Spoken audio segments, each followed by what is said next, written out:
All right, Ibrahim Traore has just turned down a business offer by Elon Musk. Hey, they say allegedly, they say Elon Musk fly enter Burkina Faso.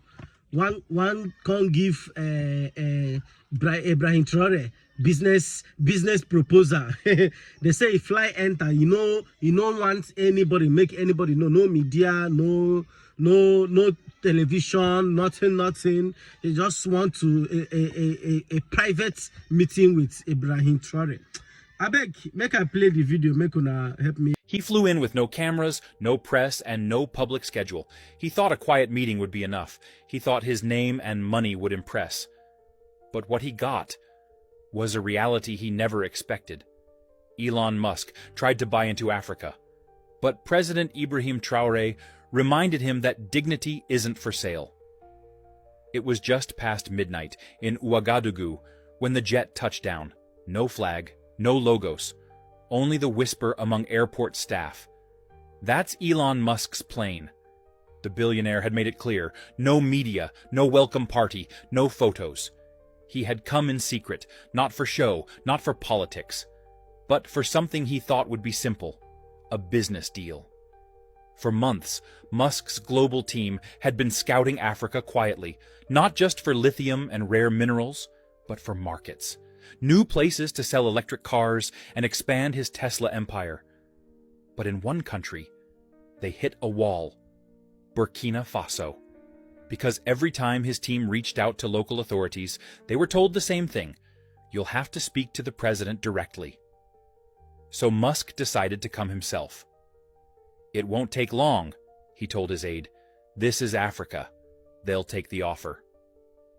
He didn't even bring his main legal team. He didn't bring press, because he thought his name was enough.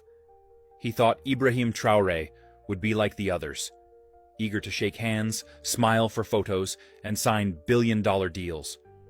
But what Musk didn't know was that this time the meeting wouldn't go the way he planned. At 7 a.m., in a quiet conference room inside a government compound, Traore entered with no jacket, no notes, and no translator, just himself. Musk stood up and smiled. Traore nodded politely. They shook hands, one firm, one cold, and the room went silent. Musk leaned in and said, "I'm here to offer you something that will change your country." Traore leaned back and replied, "That's what they always say," before asking for everything. The mood changed instantly, and the meeting, the one that was never supposed to be made public, was about to become a moment the world would never forget. Elon Musk leaned forward, confident. He placed a sleek black folder on the table, opened it, and slid a printed offer across to President Ibrahim Traore. "We want to build Africa's first full-scale Tesla plant. Right here. Factories, jobs, infrastructure. It'll put Burkina Faso on the global map overnight." Traore didn't even touch the folder. He looked at Musk for a moment, calm, unreadable, then asked, "And in return?" Musk smiled. "Favorable tax rules, long-term leases for land, and access to local minerals. Of course, we'll make sure you get credit for bringing Tesla to Africa." He said it like he was doing the president a favor, like this wasn't about profit, like this wasn't about control.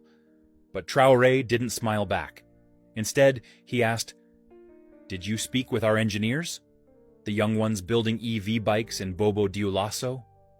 Musk blinked. Number Y didn't know there were serious players here already. Traore nodded slowly.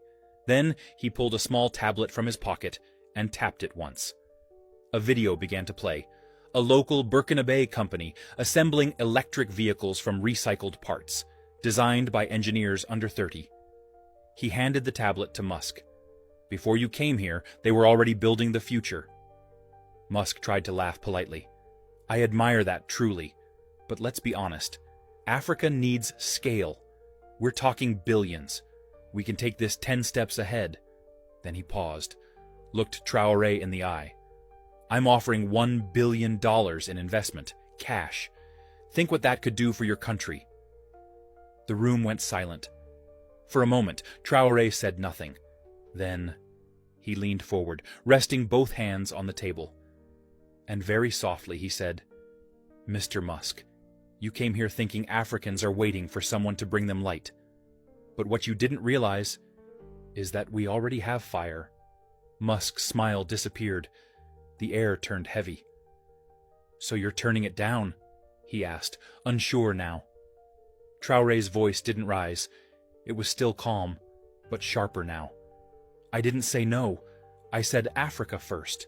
If you want to work with us, work under us, not over us. And if that's a problem—" He paused. "Then maybe you're in the wrong room."